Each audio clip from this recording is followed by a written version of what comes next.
Kuningan Podcast, dan untuk episode kali ini bertepatan di awal bulan di tanggal 1 Agustus 2022, edisi HUT Republik Indonesia, Kemerdekaan Republik Indonesia, dan bersama saya ada Kang Arbi Hidayatullah. Dia juga adalah lulusan dari ilmu sejarah ya Kang ya? Pendidikan sejarah.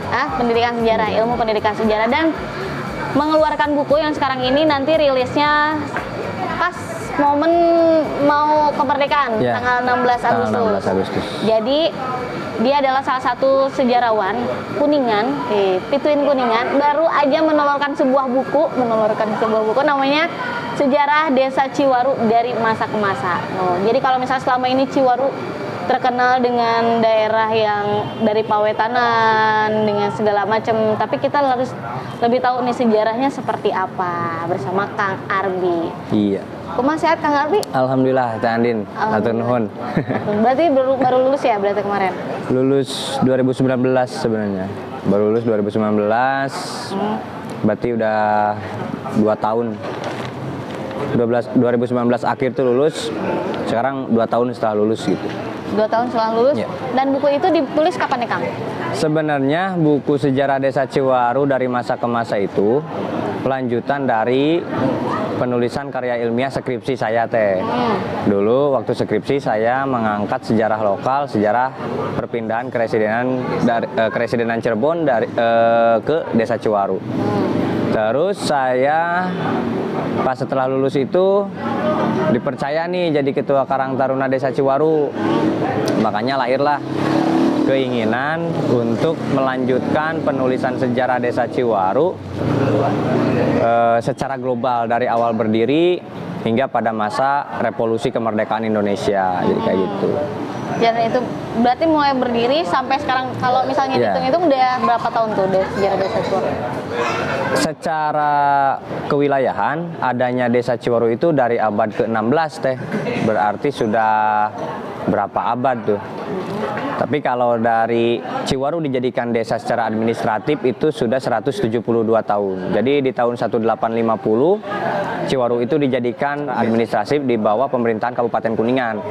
Tapi untuk umur Ciwaru sendiri itu sudah ada pada tahun 1600-an. Sedikit sejarah singkat dari Desa Ciwaru ya Kang Arbi.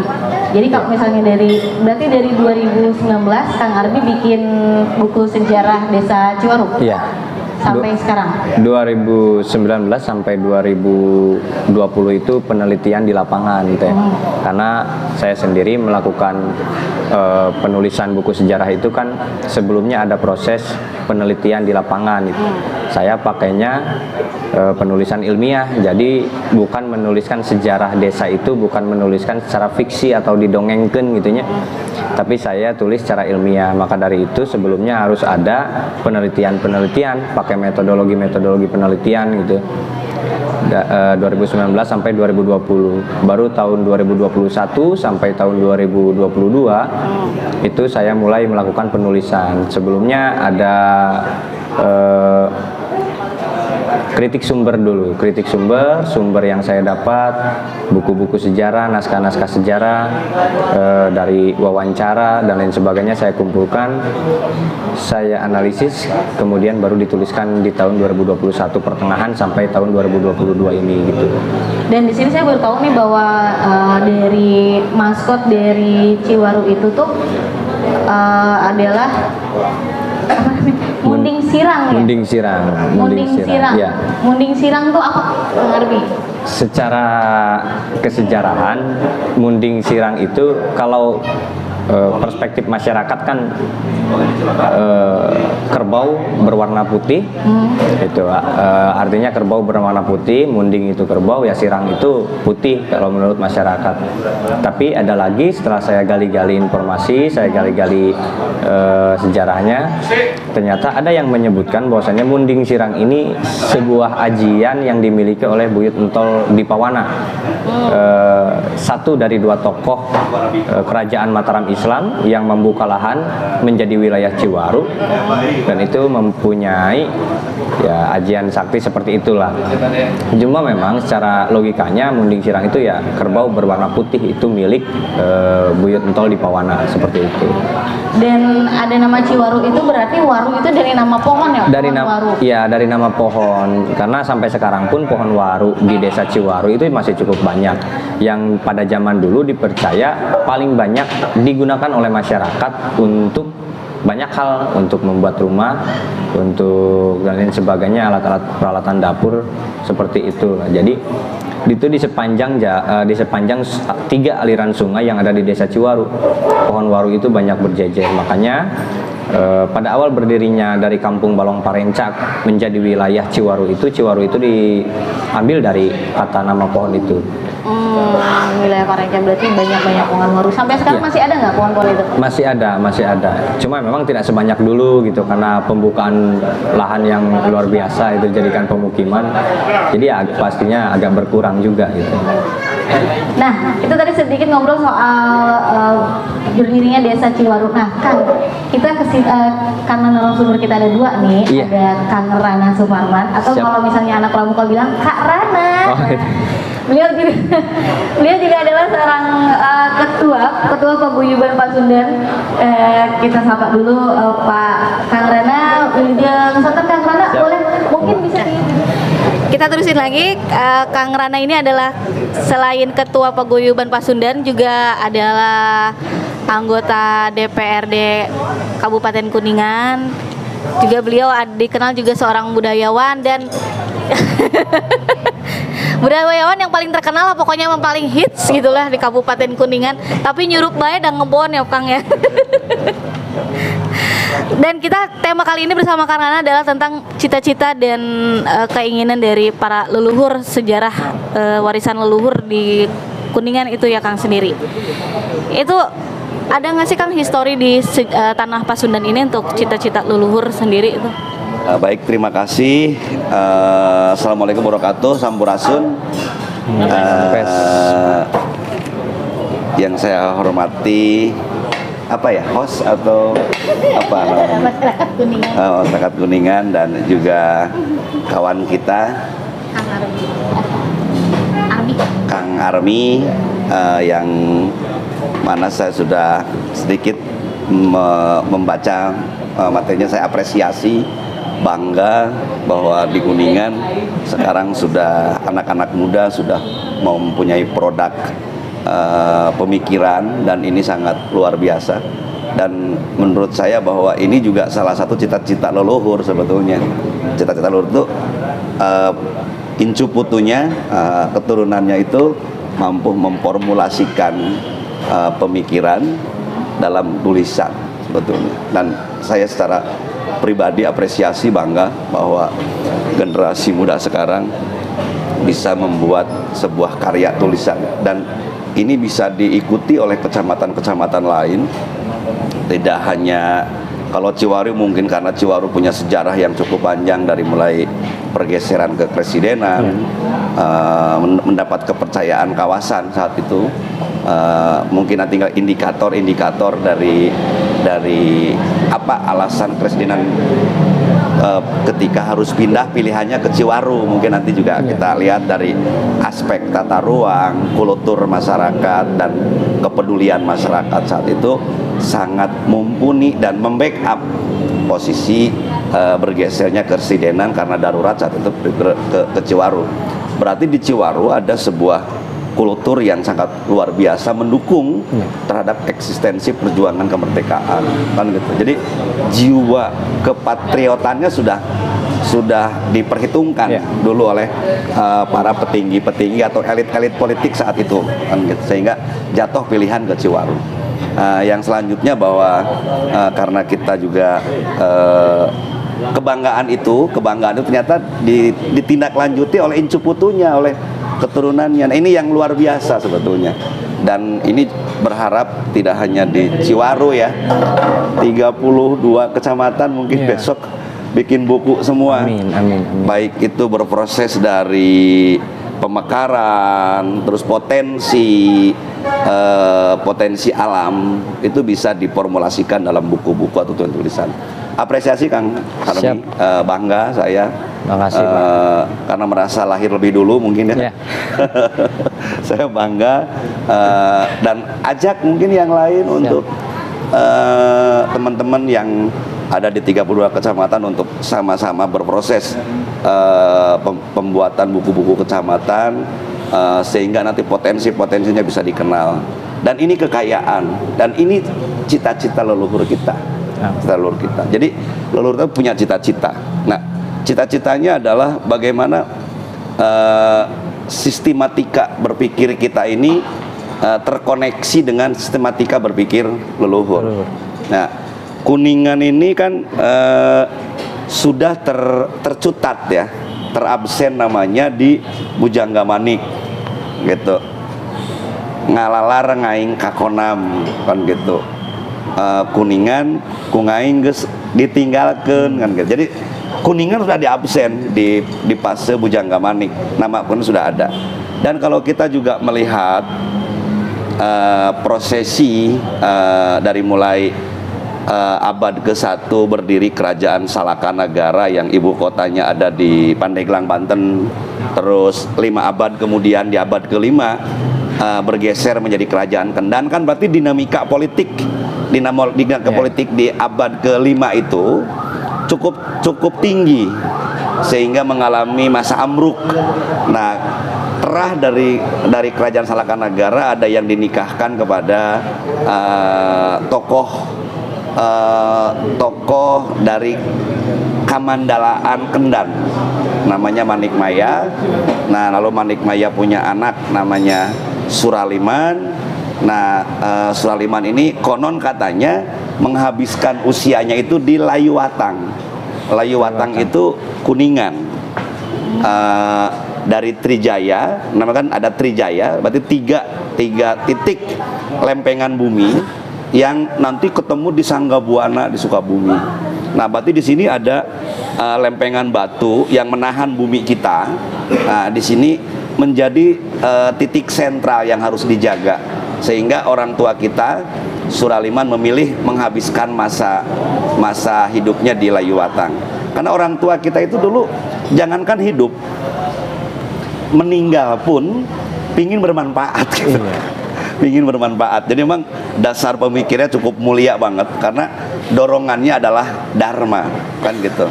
Dharma kalemah cai, dharma kagusti gitu, kira-kira begitu. Nah, karena ini dharma, jadi beliau memilih menghabiskan masa hidupnya di daerah Layuwatang untuk menjaga eksistensi Layuwatang agar tidak menjadi mamala. Tidak menjadi sebuah problem ke depan. Nah, lalu Suraliman punya anak namanya Kendiawan. Nah, Kendiawan juga konon katanya meninggalnya di Layuwatang mengikuti bapaknya. Nah, lalu punya anak Retikan Dayun. Retikan Dayun punya anak Sempakwaja Jantaka Mandi Minyak. Putra dari Sempakwaja yaitu Demunawan nikah ke Putri Sangkari. Putri Sangkari, putri Raja Pandawa atau Wiragati. Lalu monumen pernikahan itu berdiri Saunggalah. Nah, Saunggalah ini berarti di abad ke-8 kalau nggak salah ya. Di abad ke-8 ada di wilayah Sukadana. Nah, di situ ada batu 3 yang menjadi situs kan gitu. Jadi dulu di Kuningan Barat ada sebuah apakah itu kerajaan atau ibu kota, ini yang harus kita teliti sebetulnya. Ini yang harus kita teliti. Apakah ibu kota di situ atau kerajaan Saunggalah? Nah, kalau kerajaan Saunggalah berarti kerajaan Kuningannya harus berubah gitu. Kira-kira begitu. Ini butuh diskusi panjang sebetulnya, butuh diskusi panjang. Nah, justru kayak Kang Arbi dan teman-teman itu harus membuka ruang diskusi itu agar nanti ketemu gitu loh alurnya. Nah, ini PR nih, apakah ini ibu kota atau berubah nama dari kerajaan Kuningan ke kerajaan Saunggalah atau gimana? Ini perlu literasi yang harus dikaji oleh generasi muda, sehingga generasi muda itu berfungsi untuk merekonstruksi nilai kepada fitrah. Nah, merekonstruksi nilai itu menurut saya, mohon maaf apabila salah, itu laku kenabian, merekonstruksi nilai kepada Fitrah, kan gitu. Nah, kita kembalikan kepada purpose sejarah yang sebenarnya. Nah, sehingga nanti kita ini terguide oleh sejarah itu. Nah, lalu cita-cita orang tua kita itu apa sih? Ya kembali, kalau menurut saya ke tata ruang. Kalau menurut kesimpulan saya, kenapa? Karena orang tua itu tuh gunungna kayan, tuh pasirna talunan, tuh gawirna awian, tuh sampalana kebonan, tuh padatarana sawahan, tuh lebakna rawaten, tuh legokna balongan, tuh lemburna urusen. Jadi sudah punya konsepsi-konsepsi yang mengarah kepada penjagaan eksistensi alam, kan gitu. Nah, karena alam ini wadah sebuah peradaban. Jadi kalau wadahnya rusak, maka peradabannya rusak. Bisa dijamin. Ketika wadahnya rusak, maka isinya akan rusak. Rusak pemikirannya, rusak prinsipnya, rusak orientasinya, kan gitu loh. Yang seharusnya babakti menjadi babati, kan gitu loh. Yang seharusnya merekonstruksi malah mereduksi, gitu loh. Nah, ini yang harus kita sama-sama gali. Nah, kebetulan dari aspek sejarah, Kang Arbi dari Sekup ke Ciwaruan sudah membuka. Nah, ini salah satu yang bisa digunakan untuk kita, bahwa betapa dulu Kuningan ini menjadi sebuah kawasan yang, bayangin atuhnya, Belanda begitu kuat persenjataannya, situasi katakanlah anggap agak krodit atau mengalami tensi politik yang tinggi antara republik dengan kaum kolonial, lalu residen keputusannya dipindahkan ke Ciwaru. Ada apa? Berarti di situ kawasan Ciwaru memberikan jaminan keamanan pelaksanaan kenegaraan. Ya wilayahnya, ya warganya, gitu lah, kira-kira begitu. Ya mentalitas warganya. Ini yang sangat luar biasa, gitu. Dan ini perlu dibanggakan oleh generasi muda. Perlu dibanggakan. Dan apabila nilai itu turun, nah ini nih, apabila nilai itu turun, maka tugas Kang Amri dan kawan-kawan dan saya dan teman-teman semua merekonstruksi, mengembalikan agar jiwa, pemikiran, semangat yang dulu sempat ada dan menjadi dasar pemikiran dari para petinggi atau pemangku kepentingan negara saat itu menempatkan Ciwaru sebagai lokasi. Nah, itu karakteristiknya hidupkan kembali, sehingga kekuninganan kita itu kelihatan. Oh, Kuningan itu apa sih? Oh, Kuningan itu karena ada Gunung Ciremai, Kuningan itu karena ada Waduk Dharma, Kuningan itu karena Linggarjati. Itu hanya ciri-ciri aksidensi, ciri-ciri yang ada dari sebuah produk aksi, kan gitu loh. Gunung Ciremai nah hejo dijagaan itu karena aksi kita. Nah, tapi yang substansi, karakter, sehingga dipilih menjadi kresidenan, bergeser ke Ciwaru. Wah, ini luar biasa, luar biasa.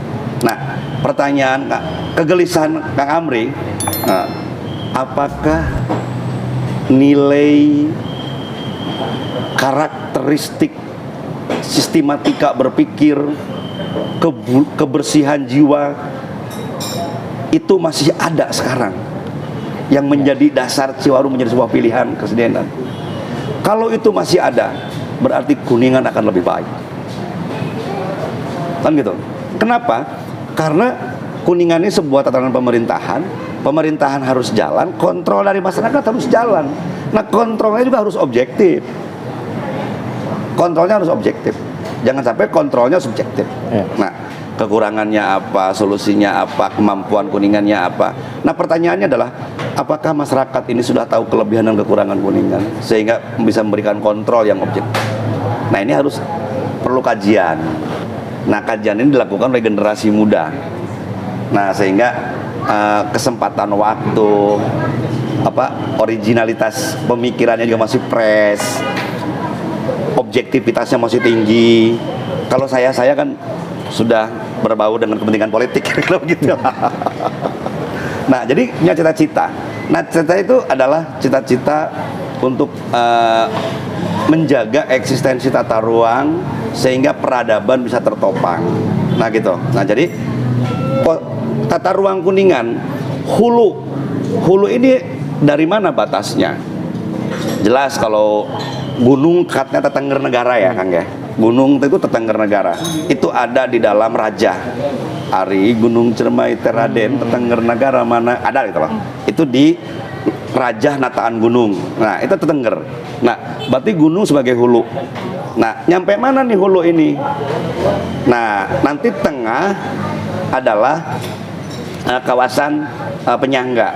Nah, apakah hulu ini mau dijadikan sebuah kawasan apa sehingga eksistensi kehuluannya nggak hilang? Nah, hulu tengah. Nah, ini tengah mau dibuat apa? Apakah perniagaan?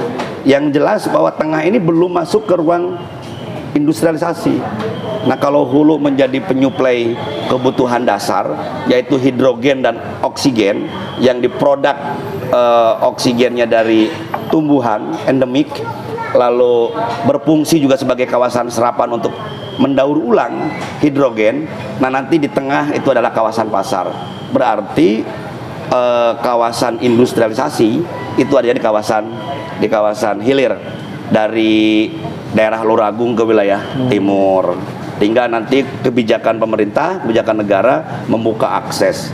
Jadi orang mencari duit di wilayah timur, belanja di wilayah tengah, repressing, membangkitkan nilai keramaan itu di wilayah hulu, sehingga nanti simbiosis mutualisme saling mengisi di situ.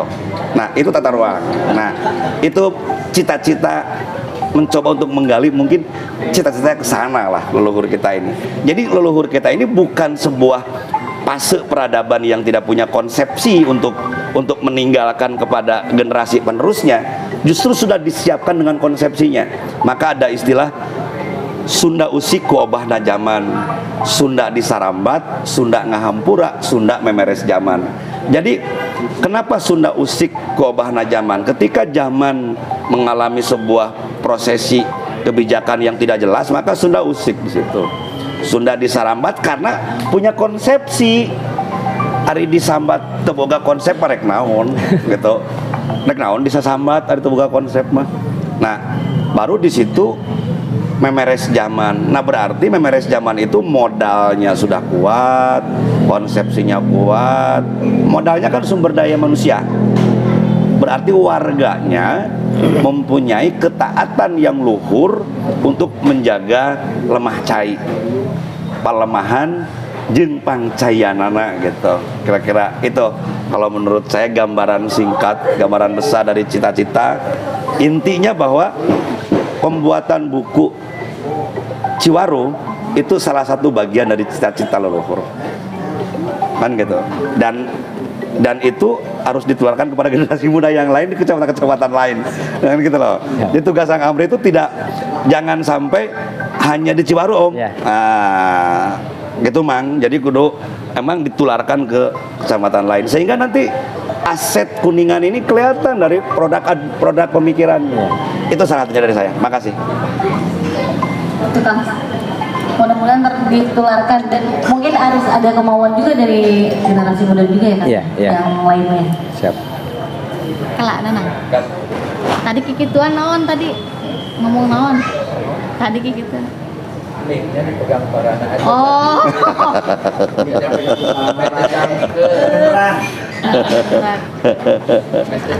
Kirain dia mic ieu tuh parem lain. Farana masak tuh ngomong. Terus kene berarti nya. Nah, Kang Arbi, ini berarti kan saya ada barangkali mau baca Pak. Iya. Sinopsisnya dulu Pak untuk bukunya nanti bisa tayang rilisnya tanggal 16 Agustus Pak untuk bukunya sendiri terbit. Sekalian aja saya dagang bukunya ya Kang ya, satu. Yang mau interaktif atau mungkin nanti akan ada pertanyaan setelah tayangan ini terbit, nanti bisa dideskripsikan dan itu akan dihadiahi yang bagi pemenangnya akan dapat buku. Mungkin bisa dari Pak Rana atau Kang Albi yang mau memberikan pertanyaan. Barangkali ada atau Parana mau memberikan Kang Arbi. pertanyaan Kang Arbi ya? Silakan Kang Arbi.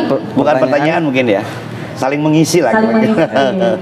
Buat pemirsa di rumah nanti kan ada satu hadiah bukunya satu buah buku. Jadi tapi harus bisa tahu jawab ya. Jawabnya bisa langsung inbox, tidak boleh di status, langsung inbox aja. Silakan Kang untuk pertanyaannya apa? Pertanyaan ke siapa ini, Pak? Buat yang nonton. Oh, Buat yang gitu. nonton kan tadi udah sedikit diulas nih sama Parana juga sama Kang Arbi. Semacam giveaway gitu ya. Oh, nanti kita kasih buku nih. Bukunya belum ada, nanti pas tanggal 16. Jadi nanti akan kita kasih langsung. Parana aja dulu deh kalau Parana, pertanyaan. kesepuhan saudara. Buat audien. Saya nanya ke masyarakat gitu. Question.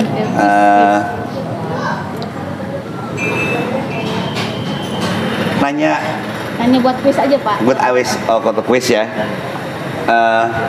Ada berapa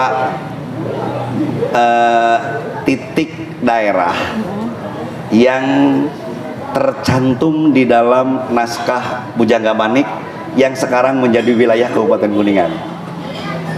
Ada berapa titik daerah yang tercantum di dalam naskah Bujangga Manik yang sekarang menjadi wilayah teritorial administrasi Kabupaten Kuningan, kira-kira begitu.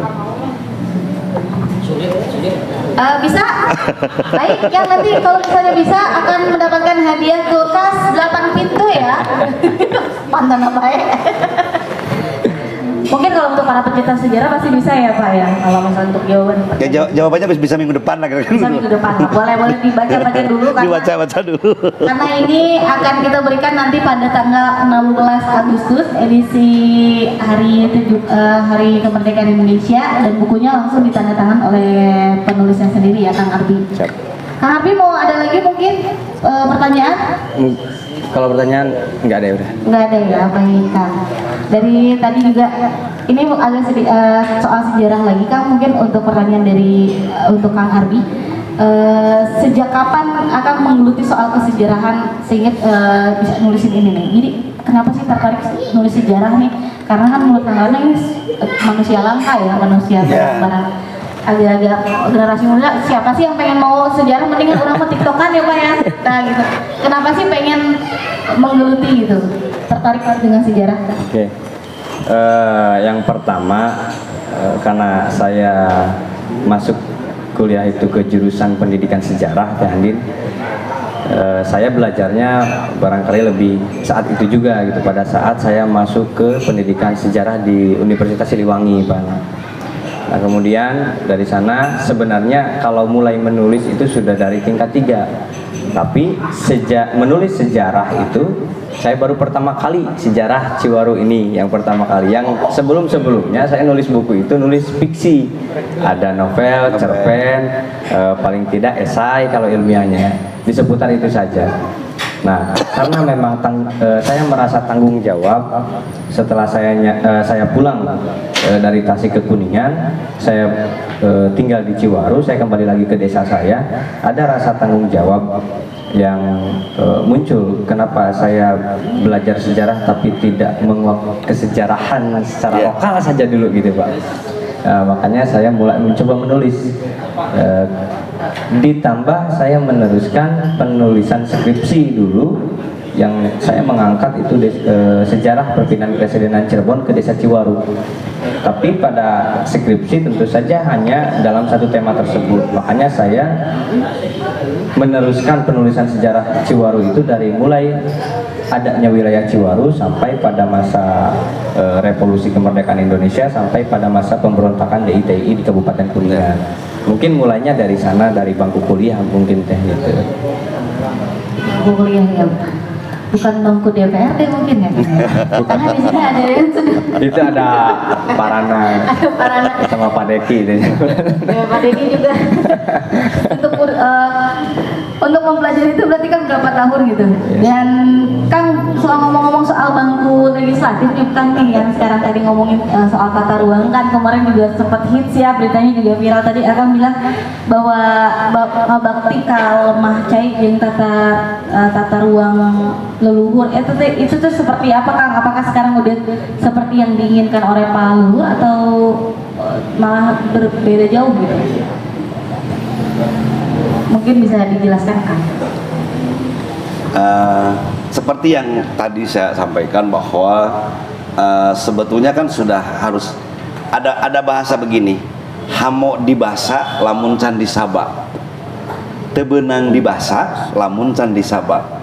Nah berarti kalimat ini memberikan ketegasan bahwa para leluhur kita dulu ahli riset gitu loh.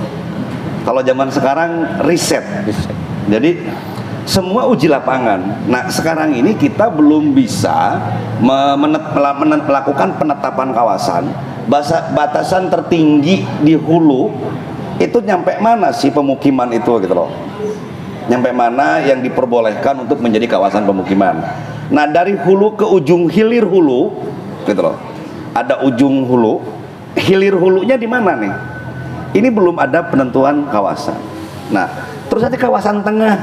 Nah dari ujung hilir hulu ke ujung hilir kawasan penyangga itu nyampe mana?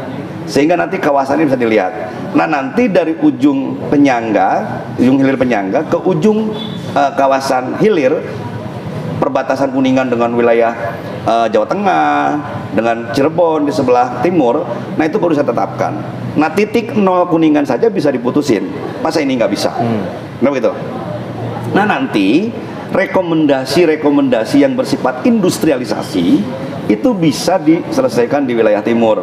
Tugas kita adalah memberikan fasilitas. Nah, apabila ada hal-hal yang perlu diperbaiki, ya kita kan sebagai pemerintah kan bekerja sama dengan pihak swasta sebetulnya. Nah, tinggal sekarang ini adalah penentuan kawasan dulu.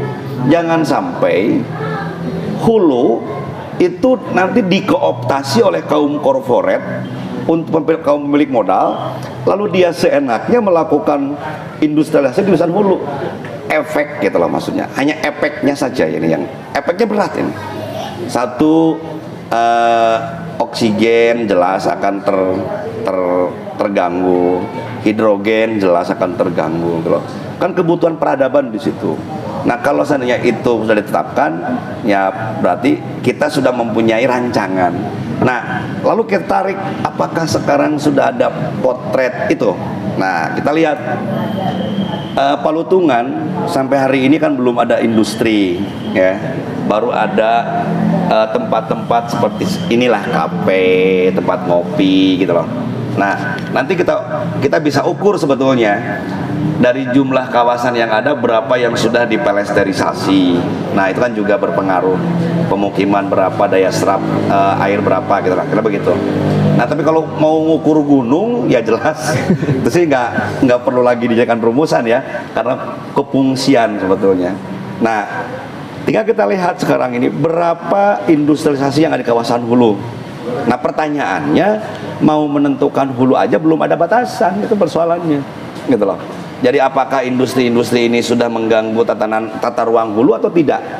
Nah kita belum bisa memvonis itu karena kita sendiri belum punya batasan mana kawasan hulunya, kan gitu.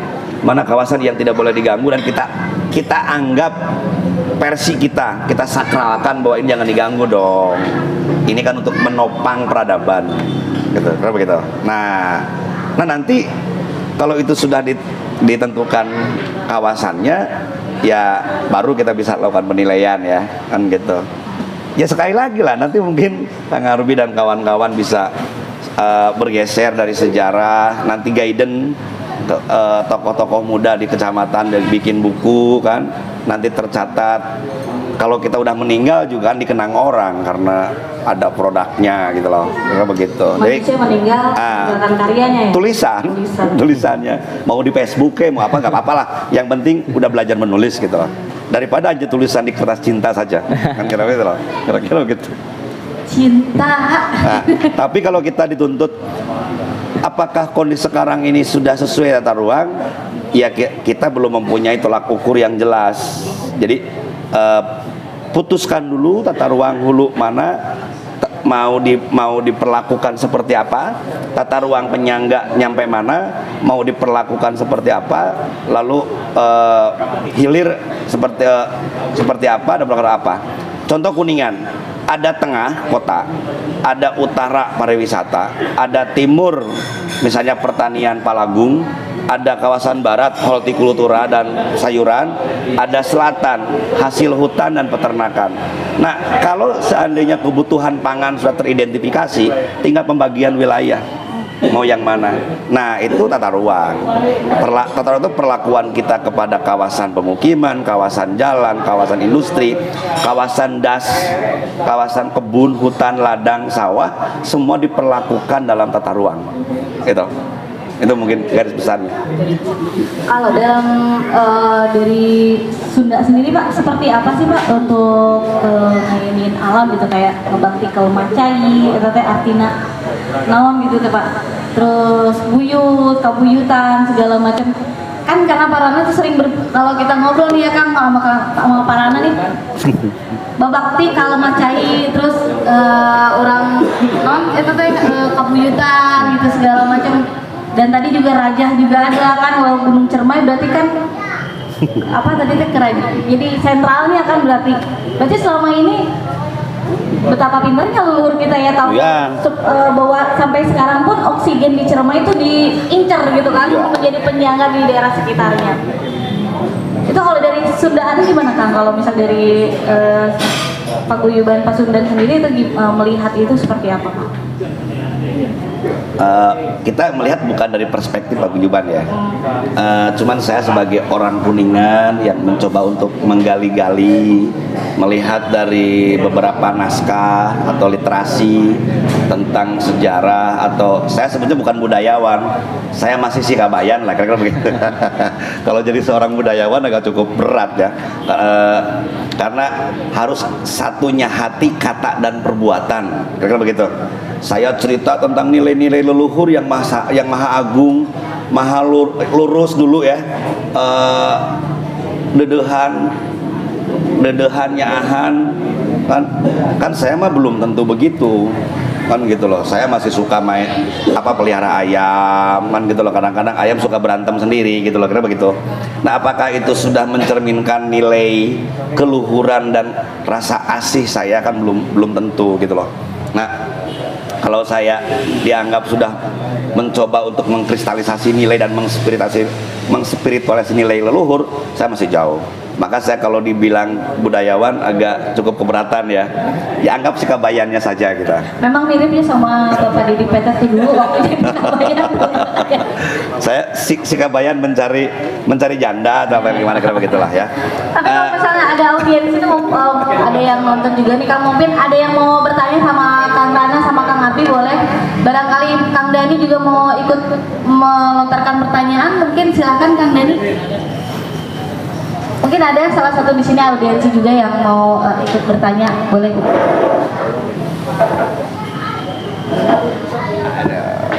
Assalamualaikum warahmatullahi wabarakatuh. Waalaikumsalam warahmatullahi wabarakatuh. Gimana? Ya, boleh lah. Digeser-geser ya untuk sesuai kamera. Agak sempat di launching Pak Rana berkaitan dengan sejarah desa, ini fokus kembali ke launching buku, bahwa sempat di launching buku juga ya Pak, walaupun saya belum pernah baca toponim desa, ada beberapa desa waktu itu. Kemudian tiba-tiba warga Kuningan sendiri belum begitu kenal siapa timnya, kalau tidak salah tim dari Garut ya, terkesan dalam resume waktu itu hanya mengindikasikan bahwa semua kata Ci itu cair, bahwa Aci yang dimaksud lebih dekat, misalnya Ciwaru Aci, Acinya Waru. Jadi sebuah kristalisasi dari kondisi waktu itu.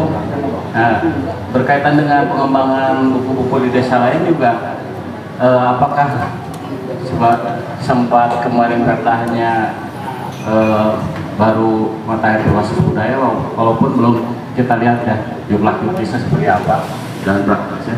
Tapi berkaitan dengan desa juga, toponomi ini harusnya dianggarkan kembali Pak, supaya lebih kuat dan jelas.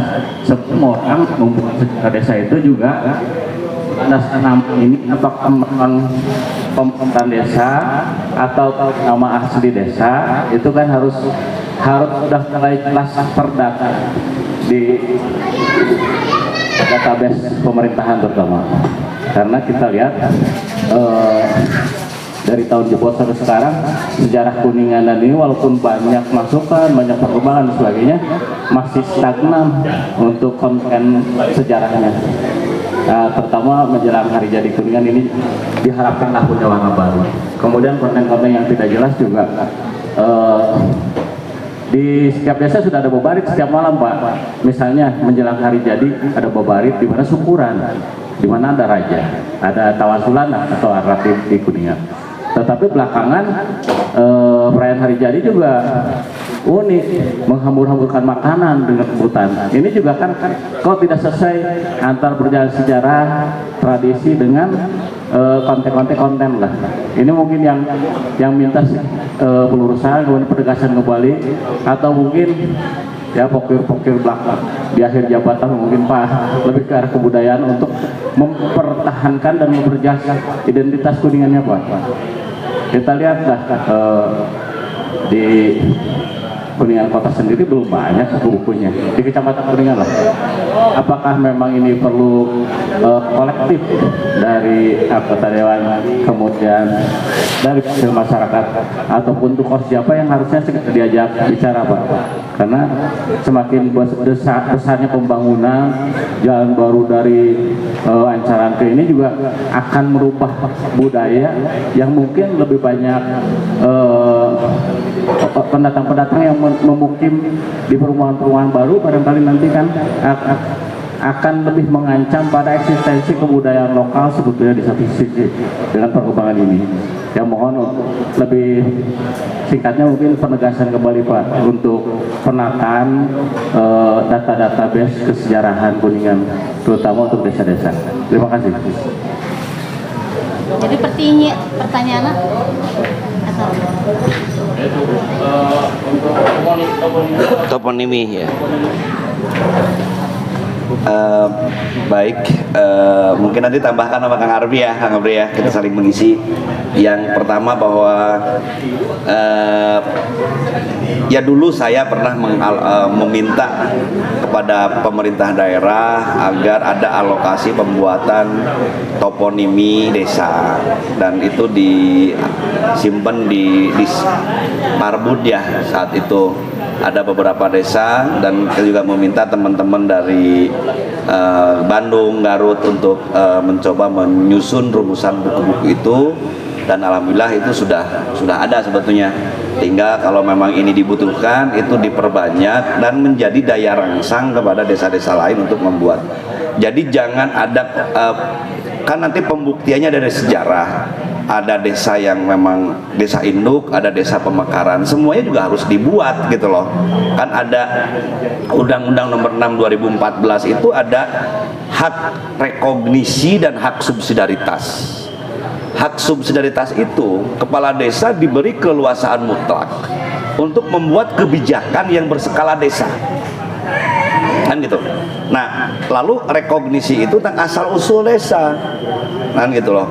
Apa coba aksidensi yang terkoneksi dengan substansi membuat sebuah acara yang berhubungan dengan sejarah-sejarah desa. Contoh ada Mundai di daerah Subang, Cilebak, Salajambe ada Mundai. Mundai itu kan di musim kemarau, lalu das daerah edan sungai itu ditahu dicandakan laukna, dan itu bersama-sama satu desa. Nah, kenapa dulu orang tua kita bikin Mundai? Itu metodologi leluhur untuk membangun nilai kekeluargaan. Sarasa. Jadi saat itu orang semua makan ikan sungai. rasanya sama, proteinnya sama, nutrisinya juga sama, kira-kira begitulah kan, kira-kira begitu. Nah, cuman mundai saat itu mundainya bersih. Nah sekarang mundainya tidak bersih karena kotoran limbah keluarga cemplung we langsung karena wahangan. Nah menurut orang tua kita tidak ada yang namanya benda mati. Semua benda hidup yang bisa dipinta pertanggungjawaban Tuhan yang Maha Kuasa. Jadi ada kalimat dalam naskah Amanat Galunggung, mangkami turut lakuning laju patanjala, truk-truk di hulu wotana, mapai mundai kamuarana. Mangka net dinu belok milu belok, dinu nyurug milu nyurug, mangka net dina rancage, maka nincak dina kawiwahaan. Nah, awor deui jeung sagara, kira-kira begitu. Nah, berarti si air itu dulu suka dikasih tatajuran, Om. Tatajuran itu sempadan mungkin ya. Kalau dulu namanya tatajuran, kalau sekarang sempadan sungai. Nah, sempadan sungai itu dikasih pohon-pohon endemik. Dan sempadan sungai atau tatajuran itu adalah jalan lalu lintas hewan-hewan sungai. Ular, biawak, apa saja yang menjadi satwa sungai itu diberi ruang untuk bisa babakti kagusti, nah gitu loh.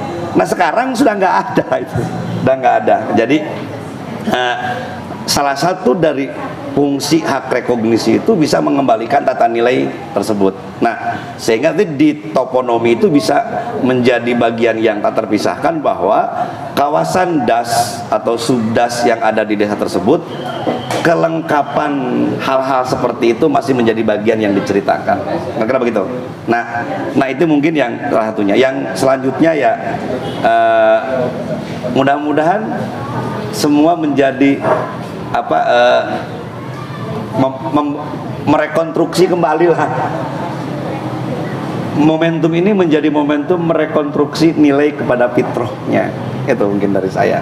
Makasih. Rekonstruksi nilai kepada fitrahnya. Kalau Kang Arbi mungkin mau nambahin?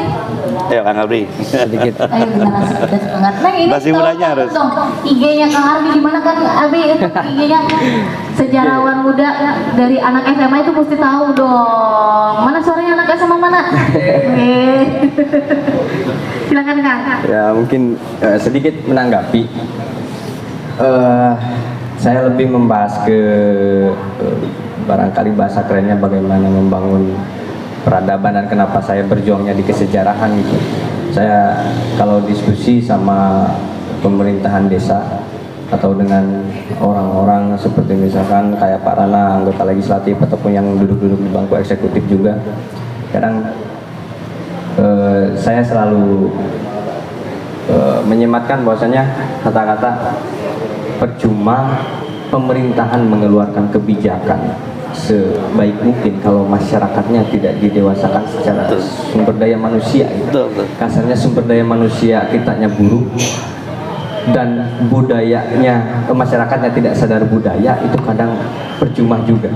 Kayak misalkan pemerintah sudah sebaik mungkin mengeluarkan kebijakan, tapi masyarakatnya tidak memahami kebijakan yang dikeluarkan pemerintah.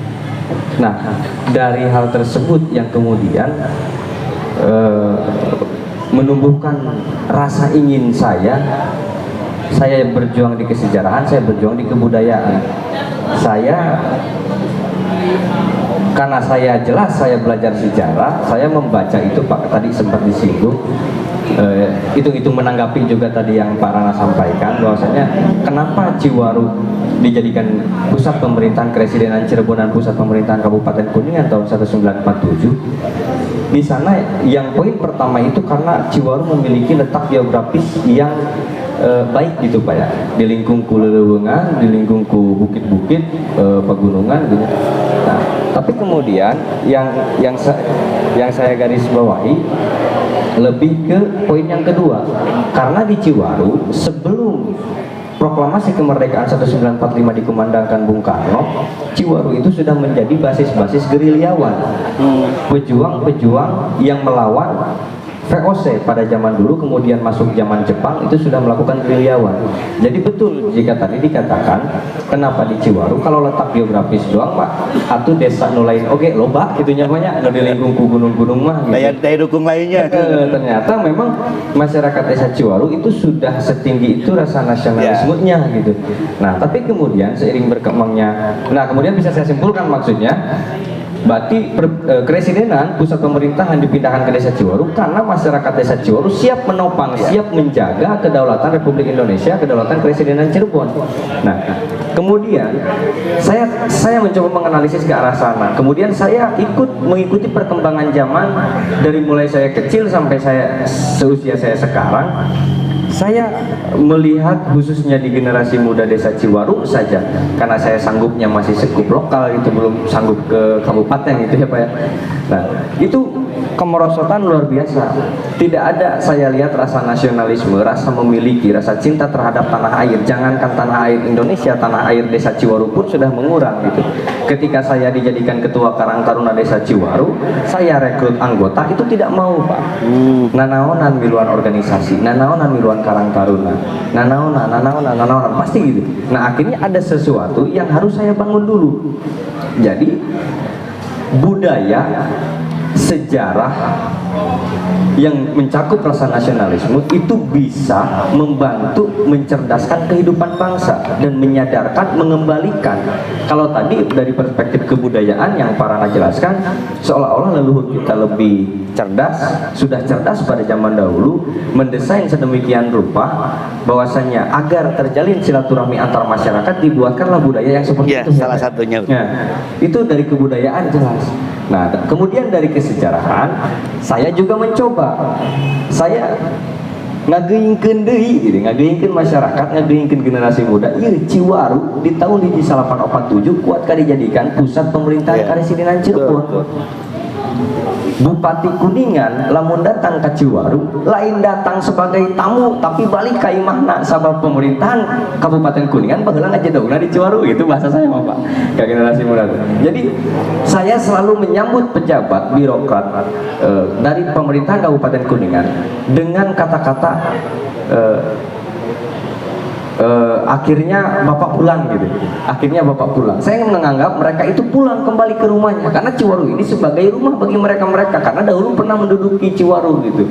Nah, jadi dalam kata lain, saya berjuang di sejarah itu bukan mungkin bonusnya saya punya karya. Cuma saya mencoba menggunakan sejarah untuk menghidupkan rasa nasionalisme, rasa memiliki, dan mencoba mencerdaskan kehidupan bangsa dari segi itu gitu.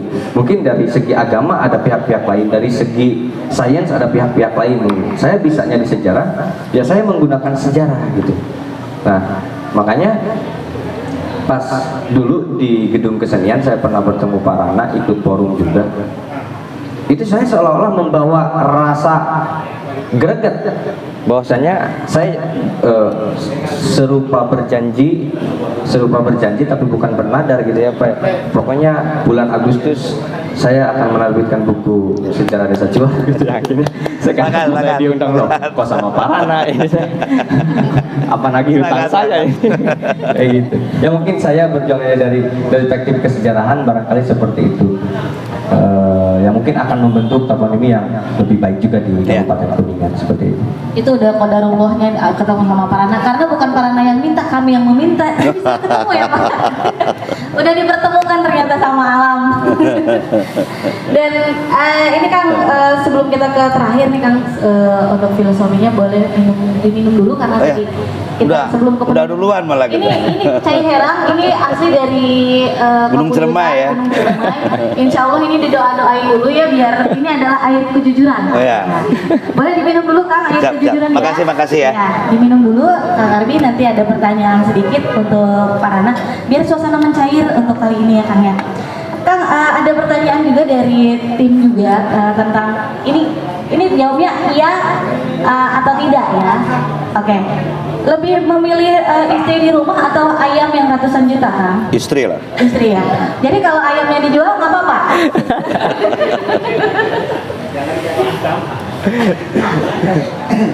Berarti dengan tegas istri ya? Istri ya? Kang istri ya, oke baik.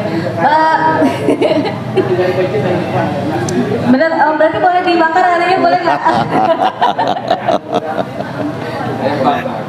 Oke Kang, karena dari Sunda itu sangat khas banget dengan makanan ya Kang ya.